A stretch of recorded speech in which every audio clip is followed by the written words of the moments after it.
শায়েখ আহমদুল্লাহ বৃষ্টির জন্য ইস্তিসকার নামাজ পড়লেন। কোনো নামধারী আলেম বললেন উনি নাকি আবহাওয়ার বার্তা শুনে বৃষ্টির প্রার্থনার নামাজ পড়েছেন এবং হাত তুলে মোনাজাত করাকে নিয়ে অনেকভাবে ট্রল করেছেন। এ বিষয়ে যদি কিছু বলতেন। প্রিয় ভাইয়েরা, ওলামায়ে কেরামের দায়িত্ব কি? ওলামায়ে কেরামের দায়িত্ব হচ্ছে সমাজকে সচেতন করা, মানুষকে সচেতন করা। শায়েখ আহমদুল্লাহ উনি বৃষ্টির জন্য নামাজ পড়ছে, সালাতুল ইস্তিসকা। কিন্তু সেই আহমদুল্লাহ সাহেবই অসংখ্য দিন বক্তব্যের মধ্যে বলেছে যে ফরজ নামাজের পরে কেন, ফরজ নামাজের পরে এমনকি সুন্নত নফল কোন নামাজের পরেই হাত তুলে দোয়া করা, সম্মিলিত দোয়া করা, হাত তোলা জায়েজ নয়, এটা বেদাত। বেদাত বলছে। আমি বুঝাইতে চাইলাম যে আপনি সারা জীবন বললেন ফরজ নামাজ হোক, সুন্নত নামাজ হোক, নফল নামাজ হোক, সব নামাজের পরেই হাত তুলে দোয়া করা বেদাত। যদি বেদাত হয় আপনি সালাতুল ইস্তিসকা নামাজে হাত তুলে দোয়া করলেন কেন? শায়েখ আহমদুল্লাহ খালি বৃষ্টির জন্য নামাজ পড়ে নাই। শায়েখ আহমদুল্লাহ আস সুন্নাহ ফাউন্ডেশন বিগত 3 বছরে বাংলাদেশে 5 লক্ষ ফলজ গাছের চারাও লাগাইছে। কারা লাগাইছে খোঁজ নিয়ে দেখেন।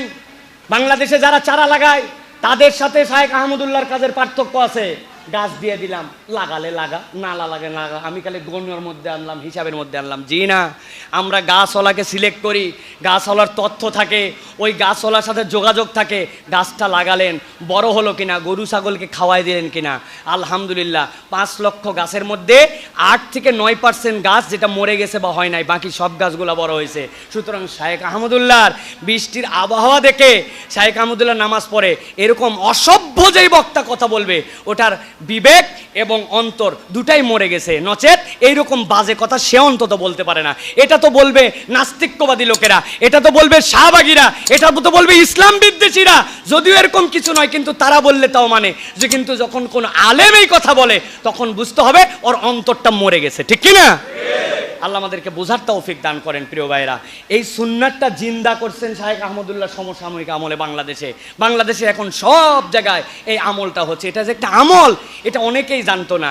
দুনিয়ায় 70 বছরে বহু নামাজ পড়ছে, সালাতুল ইস্তিসকার নামাজ জীবনে পড়ে নাই, কিন্তু নতুন করে এটা আমরা পড়তেছি, আল্লাহর কাছে তওবা করতেছি, আল্লাহর কাছে কল্যাণের দোয়া করতেছি। এত মানুষের কল্যাণের দোয়া আল্লাহ ব্যর্থ করবেন না। অন্তত আমাদের আমল নামার মধ্যে একটা সুন্নত জিন্দা করার ইবাদত আল্লাহ রাব্বুল আমিন কবুল করবেন ইনশাআল্লাহ। প্রিয় ভাইরা, আর যারা এরকম কথা বলেন আল্লাহ তাদেরকে বোঝার তৌফিক দান করেন, বলেন আল্লাহুম্মা আমিন। আল্লাহ তাদেরকেও হেদায়েত দান করেন, তাদের এই সকল বাজে কথার থেকে বেঁচে থাকার তৌফিক দান করেন। হাত তুলে দোয়া, আল্লাহ রসুল যে কাজ যেখানে যেভাবে করেছেন সেটা করার নাম সুন্নাত। আপনি কোন জায়গার কিয়াস কোন জায়গায় লাগান? আপনি উল্টাপাল্টা কিয়াস করেন কেন? আপনি যদি যুক্তি দিয়ে চলেন তা আপনি যুক্তি দিয়ে তো আমার সাথে আপনি 3 মিনিট টিকতে পারবেন না। নামাজ পড়াচ্ছে ভালো আমল কিচ্ছু নাই।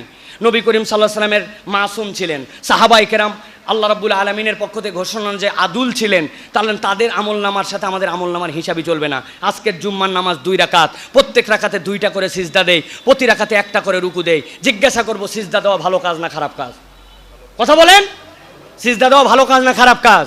তা আমরা আজকে জোহরের নামাজে গুনাহগার, আল্লাহ খাতাকার, আমরা জোহরের নামাজে 4টা সিজদা দেব, ভালো না খারাপ? দিবেন আপনারা? কেন দিবেন না?